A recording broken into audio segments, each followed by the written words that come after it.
Yung isinagawang MMCA kahapon ng ating bansa, Japan, Australia, and USA, as expected, ito po ay hindi kinatuwa ng China at ang sabi nila, ito raw ay paglabag sa Code of Conduct of Parties.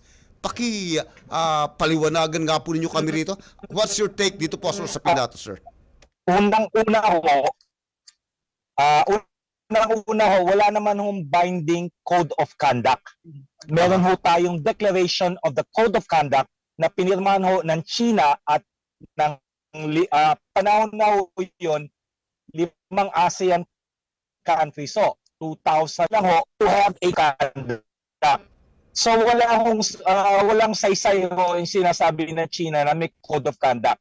Meron ho tayong non-binding declaration for a Code of Conduct. In fact, interesting ho, China ho ang nag-o-oppose para magkaroon ng Code of Conduct. Ngayon ho, ginagamit laban sa atin.